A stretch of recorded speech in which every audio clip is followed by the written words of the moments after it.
On ira tous au paradis, c'est ce que nous a promis Michel Polnareff. Donc pourquoi ne pas le croire? Après tout, espérons-le.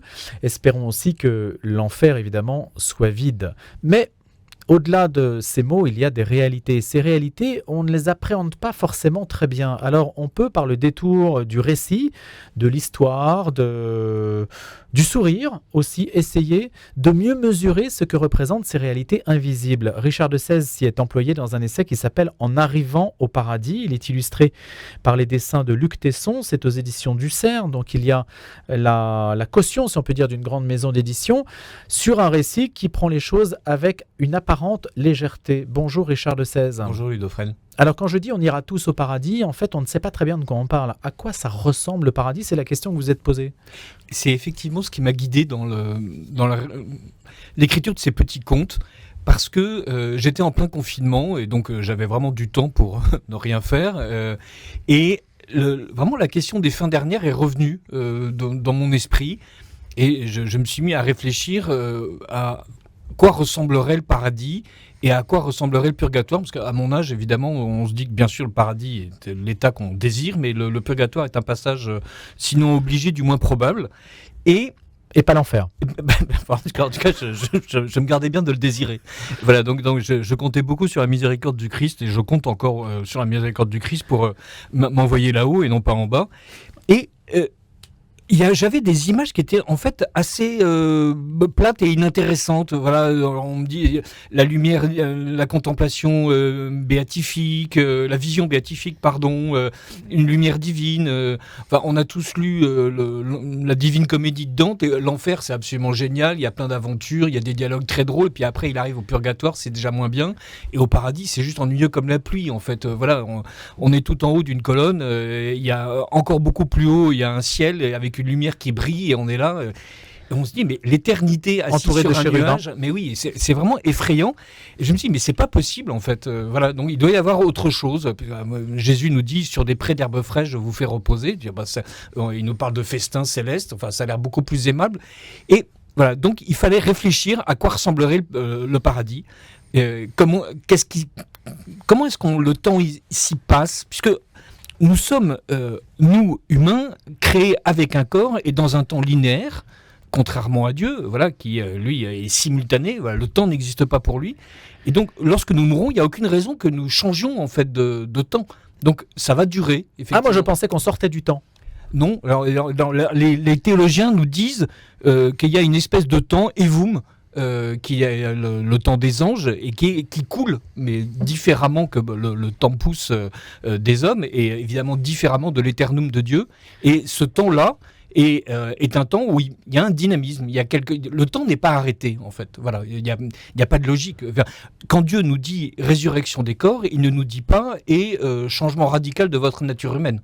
Non, voilà. D'ailleurs, quand Dieu crée l'homme avant la chute, il est dans le temps. Donc, il n'y a pas de raison que la restauration des corps, la résurrection des corps, le jugement dernier, nous fasse sortir de ce temps-là. Il y avait l'idée aussi d'essayer d'être logique avec ce que la foi nous apprend. Et comment, sur la base de cette logique de la foi, on pouvait imaginer un paradis beaucoup plus aimable que des chérubins en train de jouer de la harpe, etc. Donc, sur des nuages. Sur des nuages. Parce que donc, dans mon paradis, voilà, il y a des arbres, des cathédrales, des cétoines, des cigales, et du bois de chêne et des parchemins. Enfin voilà, il y a plein de choses. Donc c'est un paradis terrestre. C'est un paradis qui est comme la terre transfigurée. Saint Thomas nous dit à un moment donné, dans le De Potestate, si je ne m'abuse, que les plantes et les animaux ressusciteront. Et donc, là, j'ai cherché, en fait, à voir ce que la théologie disait. Alors d'abord, la théologie dit aujourd'hui très peu de choses. On a l'impression qu'on va parler du purgatoire et du ciel, et quelque chose qui est ennuyeux, dépassé, alors que pour moi, notre pèlerinage sur Terre n'a qu'un sens, c'est le fait d'arriver là-haut et dire tout le prêche du Christ est là pour nous dire qu'il va nous y emmener. Voilà, j'ai toujours été très ému par la manière dont il parle au bon larron en lui expliquant qu'il serait avec lui au paradis, voilà, avant même que la journée n'ait fini. Et nous devons désirer ce paradis, et ce paradis, il doit être désirable. Voilà. S'il s'agit de contempler la divinité sans avoir sauvegardé notre individualité, sans avoir regardé notre système relationnel qui nous constitue, je trouve ça ennuyeux. Et en fait, si on remonte dans le temps, les théologiens ont un peu travaillé la question, et ils nous parlent de choses admirables. Les artistes surtout ont beaucoup travaillé. Je veux dire, voilà, quand on se retrouve avec Fra Angelico, le paradis est extrêmement désirable. Voilà, ça a l'air joli, les gens sont bien habillés, ils ont l'air avenants, visiblement tout le monde est jeune et beau et on chante de la musique. Bon, il y en a d'autres qui au contraire pensaient que, par exemple, un martyr, lorsqu'il ressuscite dans l'état de son martyr, et qu'on se retrouvait là-haut avec une esthétique totalement nouvelle, et donc quelqu'un de désentripaillé, d'essorillé et de brûlé voisinerait avec un vieillard totalement décrépit et un jeune bambin, et que nous aurions les yeux de Dieu pour le voir, et donc nous aurions non pas une vision esthétique humaine, mais une vision esthétique divine et surnaturelle dans la manière de nous apprécier. Donc c'est quelque chose qui n'est pas organisé, si j'ose dire, dans le discours de l'Église catholique, et ça me paraissait intéressant d'aller dans cette direction. Alors Richard de Sales, qui est absent même du discours, si on vous écoute bien, c'est-à-dire qu'on parle assez peu des réalités invisibles, impalpables. Alors que l'enjeu, en fait, ici-bas, comme vous l'avez dit, ne tient que dans la mesure où ces réalités sont désirables. Or, si le désir n'est pas excité, eh bien, mécaniquement, l'audience que l'on peut avoir sur Terre diminue. Absolument. Et donc le fait que l'Église... C'est le propre de l'espérance. Hein. Voilà. Et donc si je dois désirer le ciel, effectivement, il faut que le ciel soit désirable. Si on ne parle jamais du ciel, je n'ai aucune raison de le désirer. Si on parle d'un paradis uniquement terrestre, évidemment, je vais m'intéresser à ce paradis terrestre.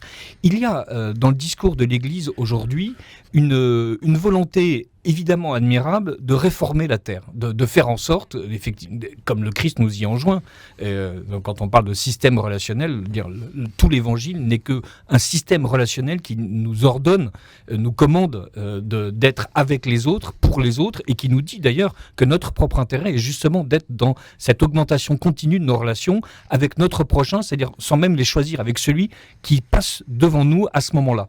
Et donc l'Église est très attachée, voilà, dans son discours sur les migrants, dans son discours sur la pauvreté, dans tous ses discours sociaux, dans la doctrine sociale de l'Église, à faire en sorte que les choses s'améliorent ici-bas. Mais on a presque oublié que notre vie est finie, et que, en revanche, c'est notre vie terrestre qui est finie, mais que notre âme, elle, enfin même nous, je ne vois pas pourquoi je parle d'âme, c'est moi, mon corps et mon âme, nous sommes appelés à ressusciter, avec d'abord un jugement particulier, et ensuite un jugement général, et le jugement dernier, et il n'y a pas de raison de borner mes espérances à faire en sorte que les choses s'améliorent ici-bas en espérant que ça continuera après moi, alors que le véritable but de la vie sur Terre, c'est la contemplation de Dieu, et pas seulement la contemplation, c'est en fait le fait de côtoyer Dieu.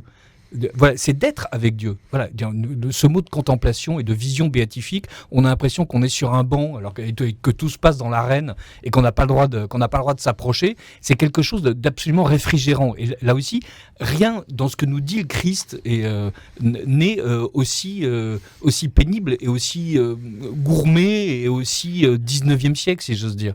Voilà, donc là, j'ai le droit d'approcher le Christ exactement comme on pouvait approcher Saint-Louis sous le chêne, quoi. La question du jugement, quand vous dites jugement particulier, jugement général, c'est un terme qui fait un peu peur. Oui, c'est peut-être aussi en partie à cause de ça que l'Église en parle moins. Et pourtant, je trouve ça extrêmement satisfaisant. Lorsqu'on est sur Terre, on se demande toujours si on agit bien. Et ce jugement particulier, c'est le moment où le Christ me permettra effectivement de vérifier si j'ai bien agi, et surtout me permettra de comprendre comment j'ai agi. C'est ça que je trouve fascinant. Je développe ça un peu dans les petits contes qui tournent autour du purgatoire. On va permettre, une fois qu'on est là-haut, de comprendre comment est-ce qu'on a tissé notre vie sur la tapisserie générale du monde et de l'univers. Voilà. Et on va comprendre évidemment chaque fois qu'on a faufilé l'aiguille dans le mauvais trou, chaque fois qu'on s'est trompé de dessin, chaque fois qu'on a loupé le coup en fait. Et ce jugement particulier est vraiment très intéressant. C'est un moment de grâce et de vérité où Dieu en fait nous juge non pas tant en ce qu'il va prononcer une sentence, même si sentence il y aura, il y en a qui sont damnés, il y en a qui sont élus, on espère effectivement, vous le disiez tout à l'heure, que l'enfer est vide, et on espère tous être élus, il y en a aussi qui sont pénitents, c'est-à-dire ils vont au purgatoire, ils vont se purger de tout ce qui est mauvais, et en ayant le sentiment que c'est juste. C'est ça qui est intéressant dans ce jugement particulier. Je comprends en quoi est-ce que j'ai mal agi. Et évidemment, je n'ai plus qu'un désir, c'est de faire en sorte de réparer ça. Oui, mais alors ce qui est terrible, Richard de Sèze, c'est qu'on n'a jamais assez bien agi. Et le propre du christianisme, vous diront certains, c'est d'organiser en fait la culpabilité de la personne, puisque jamais, jamais on ne pourra être dans le bien ultime parfait. Alors effectivement, Donc il y aura toujours une étape au-dessus que l'on n'atteindra pas. Alors, avec nos seules forces humaines, non. Mais le christianisme nous dit aussi deux choses qui sont tout à fait intéressantes. La première, c'est que le Christ est mort pour nous aider à nous donner un coup de pouce, et même un sérieux coup de pouce. Hein. Voilà, je fais un pas de fourmi, il fait un pas de géant. Et donc, voilà, grâce au Christ, je suis extrêmement conforté dans mon chemin vers Dieu. Et la deuxième chose, c'est ce qu'on appelle la communion des saints, dont on parle pas non plus beaucoup, et qui est très intéressante, où la manière dont il y a en fait une intercession permanente, une relation continue de l'ensemble de ceux qui prient et de l'ensemble de ceux qui sont capables d'intercéder pour nous. J'ai trouvé très intéressant le fait qu'on est en fait sur Terre avec un monde céleste qui existe déjà, et donc chaque fois qu'on adresse une prière à un saint, il est passé de l'autre côté, il est au ciel, et il y a une réciprocité permanente, si j'ose dire, dans la relation qui nous lie aux cieux, et les saints intercèdent pour nous. Et donc là aussi, dans ces petits contes, je raconte d'une manière un peu farce la bureaucratie, c'est-à-dire comment est-ce qu'une prière arrive là-haut, comment est-ce que les saints s'en emparent, comment est-ce qu'ils le font passer aux archanges, qui eux-mêmes décident si on va exaucer tout de suite ou pas. Enfin, voilà. Donc c'est quelque chose qui est important de se dire que sur Terre, nous sommes déjà en relation avec le ciel, et c'est aussi d'ailleurs une autre manière de considérer le ciel, c'est de dire que ces relations qui sont légitimes et que l'Église organise, là, voilà, donc il y a des statuts de saints dans les églises, il n'y a pas de raison que brusquement, une fois qu'on est tous morts, ces relations deviennent froides, distantes, et au contraire, voilà, on sera en train de serrer la main de Saint-Augustin, et même de parler avec lui de la manière dont il écrivait ses bouquins, si ça nous amuse. Richard de Sèze, comment avez-vous amené la chose? Il y a un intello parisien et puis il y a une religieuse. Ce sont deux personnages. Voilà, alors la religieuse, j'avais besoin de quelqu'un que je pouvais envoyer directement au paradis, donc j'ai choisi une religieuse de la Drôme, en pensant beaucoup à Sainte Bernadette, alors qui était pyrénéenne, mais j'avais besoin d'une petite religieuse dans un petit couvent d'une congrégation qui n'existe pas, la congrégation des Petites Heures, et donc que j'envoie directement au paradis, qui est toute surprise et toute ravie d'y arriver, parce que voilà, c'est une âme simple, donc j'avais besoin d'une âme simple qui découvre le paradis avec étonnement et avec ravissement, et donc avec un ange qui la guide, et qui lui-même était ému de sa naïveté, de son ingénuité et de ses ravissements. Et puis j'avais besoin d'envoyer quelqu'un au purgatoire, et je pense qu'un intello parisien, c'est très bien. Dire, personne n'imagine qu'un intello parisien débarque directement au paradis, on imagine peut-être même qu'il arrive ailleurs, mais moi j'ai voulu être sympa, donc je l'ai envoyé au purgatoire. Voilà. Et lui, il visite le purgatoire, et dans le purgatoire, il est au purgatoire des intellos, il y a plusieurs purgatoires dans mon système, et dans le purgatoire des intellos, il est dans une immense bibliothèque, comme tous les intellectuels, et il est censé refaire le chemin de sa vie et donc retrouver peu à peu l'intégralité des moments qu'il a vécus en comprenant quel est leur véritable sens. Voilà. Et donc il a un chariot, et donc chaque fois qu'il a trouvé la bonne fiche, il la range dans le chariot, et quand le chariot sera plein, son purgatoire sera fini. Voilà. Et donc il y a des gens qui l'aident, les autres pénitents, il y a des inspirations qui lui viennent, ça c'est sans doute qu'il y a quelqu'un qui sur Terre a prié pour lui et qui lui a dit tiens, il faut que tu ouvres cette boîte, donc il est mystérieusement arrêté devant la boîte qu'il doit ouvrir, il en tire une fiche, voilà, et donc cette fiche lui explique que quand il a donné un coup de pied à sa sœur quand il avait 7 ans, il lui a vraiment non seulement fait mal au tibia, mais surtout abîmé le moral, et donc il en conçoit une vive honte et une véritable peine, et voilà, et chaque fois qu'il a digéré un de ses actes, et voilà, il se rapproche de Dieu. Et Dieu est d'ailleurs un peu là dans le purgatoire. Voilà, donc chaque fois qu'il y a quelque chose de bien qui se passe pour le pénitent, il sent en fait que c'est comme une présence divine qui est à ses côtés. Quel est le rôle de Chrysostome? Alors Chrysostome, c'est l'ange guide de Sœur Rosine. Quand on arrive au paradis, on ne sait pas comment ça marche, et donc il y a quelqu'un qui vous prend en main et qui vous fait visiter. Voilà, il vous aide à choisir un ermitage, il vous explique où sont comment faire pour traiter les prières que vous allez peut-être recevoir. Voilà. Sœur Roselyne, quand elle débarque au purgatoire, j'avais vraiment j'avais vraiment pensé à ce que Sainte Bernadette avait dit à ses sœurs, qui lui demandait, qui avait compris à la toute fin qu'elle était une voyante, qu'elle avait vu la Sainte Vierge, et Sainte Bernadette leur a dit « Je n'oublierai personne ». Je trouve ça mais absolument émouvant et Et vraiment, c'est vraiment ces âmes simples qui nous disent des choses. Voilà, cette personne va mourir, elle va voir Dieu. La seule chose à laquelle elle songe, c'est de n'oublier aucune de ses sœurs et de ses intentions. Et vraiment, j'en étais ému aux larmes. Et Chrysostome va lui expliquer comment faire avec les intentions. Alors, d'ailleurs, ça commence très mal. Sœur Roselyne a trop d'intentions, et donc on lui explique que ça va prendre un peu de temps. Elle est furieuse. Enfin bon, les gens, voilà, il faut. On peut s'emporter, y compris au paradis. Est-ce qu'il y a un guide pour le purgatoire ? Alors non, il n'y a pas de guide, mais les anges gardiens que nous avons sur Terre demeurent au purgatoire. Il faut croire aux anges gardiens, il y a un ange gardien, chacun de nous a le sien, et cet ange gardien, évidemment, sa mission n'est finie que lorsqu'on est au paradis. Donc j'imagine qu'au purgatoire, l'ange gardien est toujours là, il nous inspire toujours, et c'est lui qui est notre guide invisible, comme sur Terre, et qui nous aide là aussi à progresser dans les différentes zones du purgatoire où on est, pour aller chercher aux bons endroits ce qui nous permettra de comprendre notre vie, et donc de se purger, de se purger de tout ce qu'il y avait de mauvais en nous. Il y a de la souffrance ? Bien sûr, le fait de considérer... Reprenons le cas de ce garçonnet qui frappe sa sœur et qui se rend compte qu'en fait, sa sœur en a été profondément émue, profondément peinée, profondément meurtrie. De se rendre compte du mal qu'on a fait, c'est une souffrance. En fait, là, c'est l'intérêt de la religion chrétienne, c'est la vérité devant laquelle elle nous met en permanence. Là, il y a le mal que je pense avoir fait au purgatoire. Je sais exactement le mal que j'ai commis. Donc c'est un exercice de lucidité, c'est un temps de lucidité sur soi. Exactement. Et c'est un temps qui évidemment est pénible, puisque on ne supporterait pas de se regarder sur Terre en vérité chaque jour que Dieu fait. C'est un temps qui peut être très long, on peut rester 500 ans au purgatoire. C'est ça. On peut aussi, il y a des prières pour les âmes du purgatoire qui peuvent leur permettre de sortir plus tôt. Voilà, une sorte de remise de peine un peu. Mais parce qu'on a accéléré le temps de la purgation. Et ce temps, il est différent. Pour moi, Dante est encore, donc ça fait 7 siècles qu'il est mort, il est encore au purgatoire. Je le trouve un peu orgueilleux, puis surtout, je me suis tellement ennuyé en lisant le Paradis. J'avais envie de lui faire une crasse. Et d'ailleurs, ça me sera compté. Sans doute, je suis en train de rajouter quelques mois à mon propre purgatoire.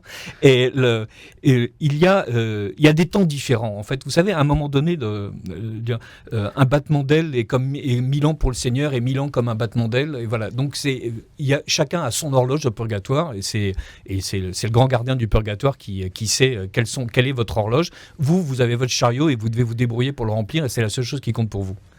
Richard de Sèze, ça s'appelle donc En arrivant au paradis, conte du paradis et du purgatoire. Évidemment, le mot conte peut donner à penser que tout cela, ce sont des fariboles, des inventions humaines, des éléments de consolation. La vallée de larmes dans laquelle nous vivons nous invite à nous projeter au-delà de la mort pour espérer un monde meilleur. Les uns vous diront, ou les autres vous diront que il faut imaginer le bonheur ici-bas, ici et maintenant, et que ça ne sert à rien tout ça. On peut aussi poser la question avec les autres religions. Est-ce qu'il y a un moyen d'accéder à la compréhension des autres religions par la vision qu'elles développent de l'au-delà? Et en ont-elles une? Est-ce que vous êtes posé la question? Vous avez dit, tiens, pour un musulman, à quoi ressemble finalement le paradis? Pour un juif, pour un bouddhiste, etc. Oui, Est-ce que ça peut être une porte d'entrée? En tout cas, je trouve que le conte, j'avais en tête les contes et légendes de Fernand Nathan qu'on a tous lu quand on était petit. Très bonne collection. Et excellente collection. Je trouve que c'est pour ça d'ailleurs qu'il y a des dessins de l'excellent Luc Tesson pour retrouver un peu l'esprit de cette collection-là. Le conte est une manière imagée de nous raconter l'au-delà. Et il y a des contes qui sont absolument fascinants, comme par exemple L'échelle de Mahomet, qui est un texte qui avait été traduit au Moyen-Âge en Espagne, à l'époque où les rois d'Aragon avaient des programmes tripartites musulmans, juifs, chrétiens, de compréhension des textes les uns des autres. Et donc Mahomet part au paradis, il traverse un voile de nuages, un voile de glace, il tombe sur une immense plume qui écrit avec une encre rouge dans une écriture que personne ne peut connaître. Et donc il y a des aventures absolument fabuleuses de Mahomet au paradis, dans sa rencontre avec Dieu. Et il y a l'enfer tibétain qui est un enfer de glace. Et bien sûr, tout ce que nous disent les autres religions, les autres peuples, les autres cultures de leur vision de l'au-delà nous renseignent sur la manière qu'elles ont de considérer en fait la justice sur Terre, l'amour sur Terre. Voilà. Donc je trouve que évidemment, la religion chrétienne m'apporte la vision la plus satisfaisante, puisque de la manière de traiter mes propres défauts et la manière de restaurer le monde dans son état initial. Voilà. Donc, C'est aussi pour ça que j'ai pas du tout voulu parler de l'enfer, parce que c'est quand même beaucoup plus sympathique d'imaginer, une fois de plus, comme vous le disiez tout au début, qu'on ira tous au paradis, et quitte à ce qu'il y ait une antichambre un peu longue. Avec le sourire aussi, parce que Richard de Sèze aussi, si on se réfère aussi à d'autres ouvrages comme les blagues de Jésus, les 33 blagues de Jésus, on sait aussi que tout cela est écrit avec la plume de quelqu'un qui non seulement alors ne désire pas en rire, parce que ce sont des choses sérieuses, mais désire apporter aussi du sourire dans l'existence et les choses qui sont difficiles à appréhender. Merci Richard de Sèze. Merci beaucoup, Louis Dauphren. À bientôt.